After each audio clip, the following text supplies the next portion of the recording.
Hi, I'm Peter. I'm one of the co-founders here at Accoil. Today, we are going to talk about engagement scores, in particular, how we think about them inside of Accoil and how they benefit you if you are working on things like onboarding, converting more trials into paying customers, retention, or even expansion plays within your book of business that you're responsible for. So what is an engagement score? It is, you can see it here on the screen in this list of accounts, a really fast way to prioritize your work. That's the most basic way of looking at this, is to say, once you've got your score set up, anybody at 100 is doing great. I probably don't need to worry about them today. But if I am in charge of, say, retention for this list of customers, what I'm going to do here is look at the scores that are either dropping quickly or are already low. So if we take Centimeter Cape Software here as an example, you can see that they have a low score. This is on a scale of 1 to 100, 100 being great, 1 being absolutely terrible. They're at a 28, which is not doing very well, and they're dropping. So if this is an account that I really want to keep, I'm going to take this signal and then start to do something about it. We can go dig into adoption rates, activation, users, all that sort of thing. But just as a sort of like an indicating number here, the engagement score works really well to prioritize where you're going to spend your time, energy, where you're going to focus, right? So how do you build an engagement score? We've taken the opinion that not all features are created equal and not all user activity is created equal. So logins are great, but only if they lead to users engaging with your features, getting value from the product, right?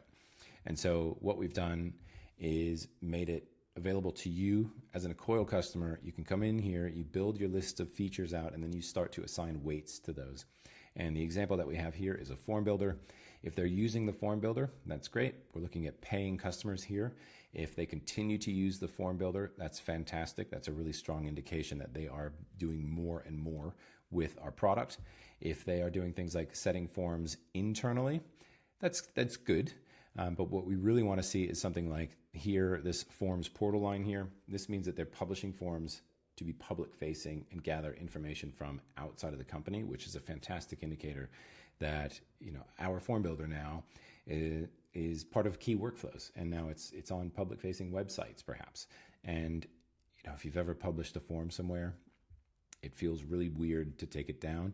It may be on a page that, you know, gets a lot of traffic. And so now if we are the owner of this form builder, we start to see that more and more customers are publishing these forms to face externally, facing out to the public and being used by the public. That's a pretty strong sign of value. And then going down the list here, things like automation and conditional logic are advanced uses. Automation in particular, if our forms are becoming or a part of a team's workflow, that probably indicates stickiness. That probably indicates that teams are comfortable with the product, like using it, and now are happy enough to put this into workflows. And now down the track, if you're the form builder owner, you know, you'd be singing and dancing about this because it's going to be hard to extract our form builder out of these workflows. So that could indicate stickiness, certainly indicates value. Something like conditional logic means usually, or in this case, could indicate more advanced use cases, more advanced users. So they're getting more comfortable with the product and they're doing more with it. That's fantastic. We want to see that. And then something like a PDF, are they exporting the data? Now, if you were to start to see a flurry of activity around PDFs, like exporting all the data all the time, that could be a red flag. But for the purposes of this engagement score, we're saying we want to see them doing this because that means that they are probably sharing this information or archiving it in a way that they're going to use it later or sharing it across teams. So indications of value and stickiness. Now, some teams work at the feature level. If you want to get really into the details, we give you that option here. You can see every event that gets rolled up to the feature level. So this is like every tiny little activity that your customers and users can take within your product. But if you're happy enough to work at the feature level, you can control the sliders right here.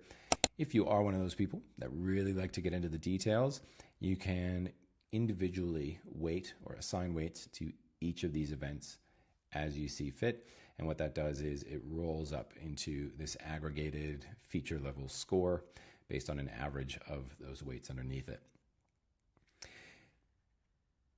So what that does for us, once you've set this up, is it gives us a way to quickly see how well our users and our accounts, so our paying customers and the users within those companies, how well are they doing with our product. It is a great way to prioritize your work.